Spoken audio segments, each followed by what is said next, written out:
আসসালামু আলাইকুম বন্ধুরা, সবাই কেমন আছেন? আশা করি সবাই ভালো আছেন। তো আজকের ভিডিওতে আমি আপনাদের একটি টাচ সুইচ তৈরি করে দেখাবো। তো এই টাচ সুইচটি কাজ করবে এসি লোড, অর্থাৎ এসি যে কোনো লোড আমরা যেভাবে সুইচের মাধ্যমে অন অফ করি, কিন্তু এটা আমরা শুধু টাচ করে অন অফ করতে পারবো। এতে হয় কি, আপনাদের অনেক সময় ভিজা হাতে যখন সুইচ অন করতে যায় অনেকে শক খায়, আর এই টাচ সুইচের ব্যবহার করলে শক খাওয়ার কোনো চান্স থাকবে না। তো আমি একটি এরকম রিলে 5 ভোল্টের একটি রিলে নিয়ে নিয়েছি, যেটা 250 অর্থাৎ 240 ভোল্টের সর্বোচ্চ 7 এম্পিয়ার পর্যন্ত লোড বহন করতে সক্ষম। আর একটা টাচ সেন্সর নিয়ে নিয়েছি, এটা আপনার টাচ সুইচের মতো কাজ করে, অর্থাৎ আপনি যখন টাচ করবেন তখন লাইটটা অন হবে, যখন টাচ করবেন আবার তখন লাইটটা অফ হয়ে যাবে। তো এই পাশে দুইটা পয়েন্ট আছে, এ পয়েন্ট আর বি পয়েন্ট। তো আমরা বি পয়েন্টটিকে শর্ট করে দেব। বি পয়েন্টটিকে শর্ট করলে শুধু যখন টাচ করবেন তখনই অন হবে, আবার যখন টাচ করবেন তখনই অফ হবে। আর এখানে একটি ট্রানজিস্টর নিয়েছি 547 নাম্বার। তো এটার কালেক্টর, বেস, ইমিটার সবগুলো লেগ আমি একটু বাঁকা করে নিয়েছি রিলের সাথে। তো আমি আপাতত ফুল সার্কিটটা শুধু টেস্ট করে দেখব আসলে এটা কীরকম কাজ করে। ট্রানজিস্টরের কালেক্টর পিনটি আমরা রিলের কয়েল প্রান্তের যে কোনো এক প্রান্তে সংযোগ করব। তো রিলের কয়েল প্রান্তের সাথে আমরা একটি ডায়োড সংযোগ করে দেব। তো 4007 আমি ডায়োড লাগিয়ে নিয়েছি। তো এখন আমি ট্রানজিস্টরের কালেক্টর পিনটি আমি ডায়োডের সিলভার প্রান্তের বিপরীত প্রান্তে আমি সংযোগ করে দিয়েছি।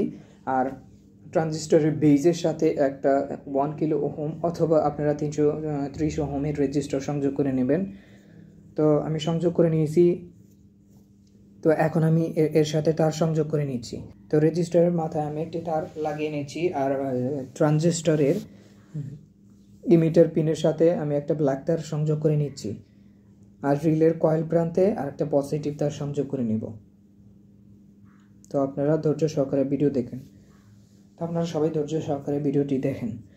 ভিডিওটি ভালো লাগলে একটি লাইক দিয়ে কমেন্ট বক্সে আপনার মতামতটি জানাবেন। তো দেখেন আমার 3টি তার সংযোগ করা হয়েছে, দেখতেই পারছেন। তো এখন আমরা এই টাচ সেন্সরটি এটার সাথে রিলের সাথে কানেক্ট করব। এখানে রিলের আরও 3টা পয়েন্ট বাকি আছে। এটা হচ্ছে ওপেন, অর্থাৎ কানেক্ট ক্লোজ, নর্মালি ক্লোজ থাকে আর ওইটা ওপেন থাকে, আর এটা হচ্ছে আপনার কমন পিন। তো আমি আপাতত আপনাদের এই কমন পিনের সাথে আর ওপেন কন্ট্যাক্টের সাথে 2টা তার লাগাতে হবে। আপাতত আমি রেখে দিচ্ছি। এখন আমি এই সুইচটাকে আসলে টেস্ট করে দেখতে চাই আসলে এই সুইচটা ঠিক আছে কিনা, বা আমি যে মুডে চাচ্ছি এই সুইচের ক্ষেত্রে ওই মুডটা আছে কিনা। তো আমি একটা 3.7 ভোল্ট ব্যাটারি এটার বিসিসির সাথে আর আপনার গ্রাউন্ডের সাথে সংযোগ করে নিচ্ছি। তো দেখেন আমার সংযোগ করা শেষ। এটাকে টাচ করলে দেখেন এটার ভিতরে একটা লাল এলইডি এসে সেটা ব্লিঙ্ক করতেছে, আর যখনই আর একবার টাচ করা হয়েছে তখনই দেখেন বাতিটি নিভে যাচ্ছে। এরকমভাবেই আমরা এই সুইচটাকে কাজে লাগাবো। তো এখন আমি এই সেন্সরটিকে রিলের সাথে সংযোগ করে নিচ্ছি। এখানে রিলের 3টা টার্মিনাল, আমরা ট্রানজিস্টরের সাথে যে ব্ল্যাক তারটা আছে সেটা সেন্সরের গ্রাউন্ডের সাথে সংযোগ করে দেব, আর রিলের সাথে যে পজিটিভ টার্মিনাল অর্থাৎ সাদা তারটা আছে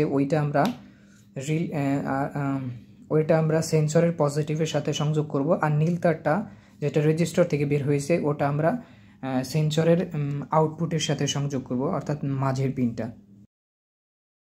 তো আমি এটাকে সুন্দরভাবে ঝালাই করে দিচ্ছি। তো আমার সম্পূর্ণ সংযোগ দেয়া শেষ। তো দেখেন আমি সুন্দরভাবে 3টা তার 3 জায়গায় সংযোগ করে দিয়েছি। তো এখন আমি একটা এই তারের এই পিনের সাথে আর এই কমন পিনের সাথে এসির মেন লাইন সংযোগ করব, অর্থাৎ এসির মেন লাইন বলতে আমরা যে একটা বাতি জ্বালানোর জন্য যে সুইচ ইউজ করি, সুইচের যে 2টা তার থাকে ওই 2টা তার সিস্টেমে এটা সংযোগ করতে পারি। যেমন এই প্লাকের 2টা তার যে আছে, এই 2টা তারের একটা তার আমরা রিলের কমন পিনের সাথে সংযোগ করব, অপর তারটি একটা বাতি হয়ে বাতির অপর প্রান্ত রিলে ওপেন কন্ট্যাক্টের সাথে সংযোগ করে দেব। তো প্র্যাকটিক্যালি বিষয়টা দেখি, হয়তো আপনাদের বুঝতে অসুবিধা হইতেছে। তো আমি এই বিসিসির সাথে সংযোগ করে দেবেন, তবে খেয়াল রাখবেন কোনোটার সাথে যেন স্পর্শ না করে, যেহেতু এসি লাইন, হয়তো যদি সংযোগ হয় তাহলে শর্ট সার্কিটও হতে পারে। তো আপনারা এই বিষয়টা খেয়াল রাখবেন। আর আপনারা যদি এই বিষয়ে আপনারা না বুঝেন বা এই বিষয়ে কোনো কাজ না জানেন তাহলে আপনারা ভুলেও এটা ট্রাই করতে যাবেন না, কারণ এটা যেহেতু সরাসরি বিদ্যুতের সাথে সংযোগ করতে হয়, যদি কোনোভাবে হাত লেগে যায় তাহলে আপনার মারাত্মক লেভেলের শর্ট অথবা আপনার দুর্ঘটনার শিকার হইতে পারেন। তো এই বিষয়টা খেয়াল রাখবেন আপনারা। তো আমি রিলের ওপেন সুইচের সাথে আমি একটা বাতির অপর প্রান্তের হোল্ডারের অপর প্রান্তের তার সংযোগ করে দিয়েছি। এখন এই হোল্ডারে আমি একটি 100 ওয়াটের একটি লাল বাতি জ্বালিয়ে দেখাবো আসলে এটা আসলে কাজ করে কিনা। তো আমি 100 ওয়াটের একটি বাতি নিয়ে নিয়েছি। তো বাতিটাকে আমি সুন্দর করে লাগিয়ে দিচ্ছি। তো এখনই আমাদের এসি কানেকশন দেওয়া যাবে না, কারণ আমাদের এই টাচ সেন্সরে আর একটা ডিসি সাপ্লাই দিতে হবে, যে কোনোভাবে ডিসি সোর্স দিতে হবে যাতে ওই সার্কিটটি অন হয়। এটা টাচ সুইচ তৈরি করতে গেলে একটু অসুবিধা, কারণ এক্সট্রা সোর্স দেওয়া লাগবে আবার সুইচের ভেতরে। তো এই সম্পর্কে আমি একটা পরবর্তীতে এই সম্পর্কে আমি একবারে একটা সুইচ যে যতটুক জায়গা দখল করে ঠিক অতটুক জায়গা অনুযায়ী একটা টাচ সুইচ তৈরি করে দেখাবো, যেটা ওই কারেন্ট থেকেই ডিসি সোর্স নেবে, ওই ডিসি সোর্সের মাধ্যমে পুরো লোডটিকে কন্ট্রোল করবে। তো এটার জন্য কয়েকটি কম্পোনেন্টের প্রয়োজন হবে, তো পরবর্তীতে আমি করে নেব। তো আপাতত আমি এক্সট্রা কোনো সোর্স থেকে আমি ডিসি 5 ভোল্ট ওই টাচ সেন্সরে দিয়ে দিচ্ছি, শুধু কাজ করে কিনা সেটা দেখার জন্য। তো দেখেন আমার কানেক্ট করা শেষ। তো আমি টাচ করে দেখাচ্ছি আসলে অন হয় কিনা। দেখেন সুইচটি ভালোভাবেই কাজ করতেছে।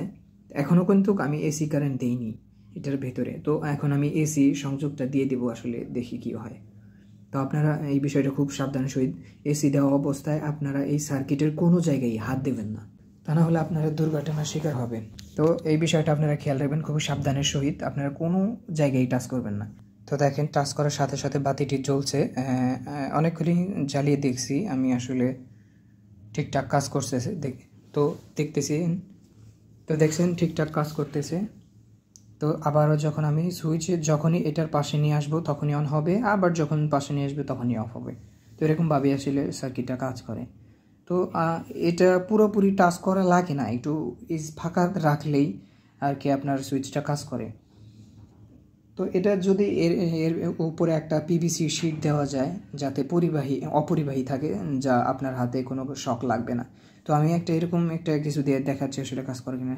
তাও কাজ করতেছে, অর্থাৎ এর একটু স্পেস থাকলে কোনো সমস্যা নেই, তাহলে আমাদের কোনো শক লাগার সম্ভাবনা নেই। তো আমি এই সার্কিটটি অনেকক্ষণ জ্বালিয়ে দেখেছি আসলে কোনো কম্পোনেন্ট গরম হয় কিনা, বাট আসলে সত্যি বলতে গেলে আসলে সার্কিটটা আসলে ভালোভাবে কাজ করে কিনা সেটা দেখছি। তো এটা দেখার আমি দেখছি সার্কিটের কোনো কম্পোনেন্টই গরম হয় না। তো আমি এটা দেখে শিওর হয়েছি যে এরকমভাবে আসলে জ্বালানো সম্ভব। তো আমি এখন এসি লাইনটি খুলে দিচ্ছি।